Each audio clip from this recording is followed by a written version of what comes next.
The lecture hall fell silent as Professor Harold Grayson slammed his chalk against the whiteboard, the sharp crack echoing like a gunshot.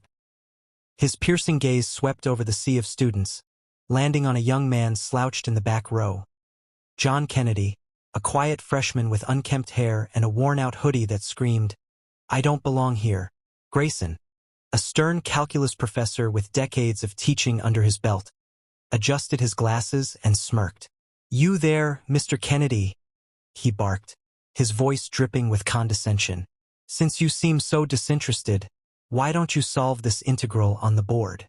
Let's see if you can prove you're more than just a pretty face in my class."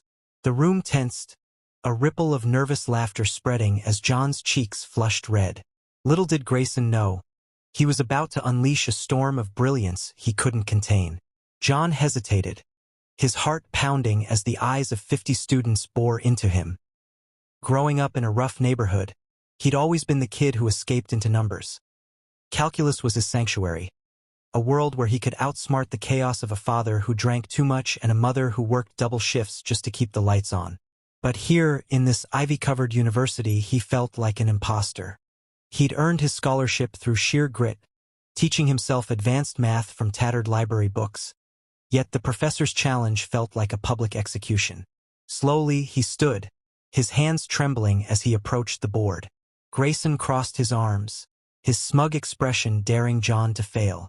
The integral was a beast, double-nested, with limits that danced around infinity.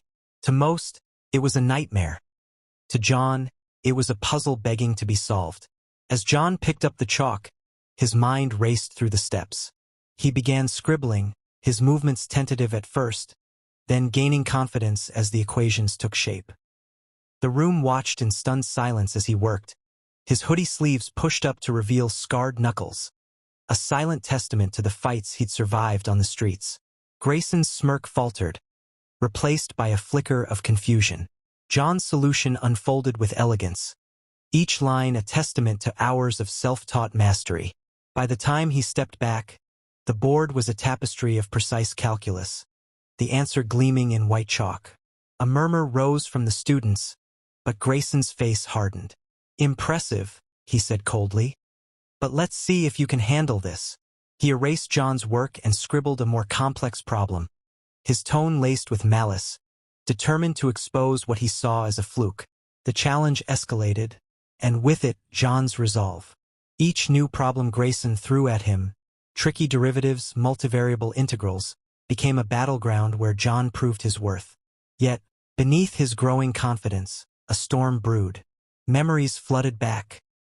The nights he'd cried alone, the teachers who'd dismissed him as a troublemaker, the fear that he'd never escape his past. This wasn't just about math, it was about proving he belonged to himself as much as to Grayson.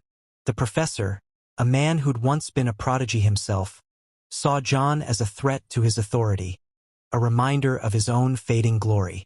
As the hour ticked by, the classroom transformed into an arena, the students now cheering John on, their initial amusement turning to awe.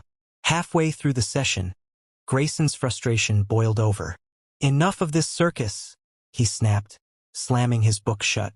"You've memorized a few tricks, boy, but real mathematicians don't come from the streets." The words stung, cutting deeper than any fist John had ever taken. He felt the weight of his upbringing crash down, the doubt creeping in despite his success. But then, from the crowd, a girl with glasses, Sarah, a classmate who'd noticed John's quiet brilliance, stood up. "That's not fair, Professor," she said, her voice steady. "He's solving problems you didn't even assign. Maybe you're the one who should step back." The room erupted in agreement, and for the first time, Grayson looked uncertain. The turning point came when John, fueled by Sarah's support and his own simmering anger, tackled the final problem. A legendary integral Grayson had once boasted only he could solve.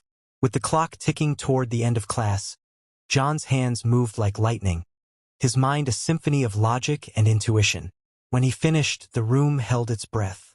Grayson inspected the board, his face paling as he realized the solution was not only correct but more elegant than his own. The bell rang, but no one moved. Finally, Grayson cleared his throat, his voice low. "Well done, Mr. Kennedy," he muttered, the closest thing to an apology he could muster. It wasn't forgiveness, but it was a crack in his armor. In the days that followed, John's reputation soared. Students sought him out for help, and Sarah became his first real friend. Their bond forged in that classroom battle. Grayson, though still stern, began to offer John subtle nods of respect, a silent acknowledgement of his talent. John's journey wasn't over. There were still exams, financial struggles, and the ghosts of his past to face. But that day marked a victory. He learned that his genius wasn't just in numbers. It was in his resilience, his ability to rise when the world tried to push him down. As he walked out of the lecture hall that afternoon, chalk dust on his hands and a new confidence in his step, John carried an inspiring message. No matter where you start, with enough heart and hard work, you can rewrite your story and maybe even teach a lesson to those who doubt you.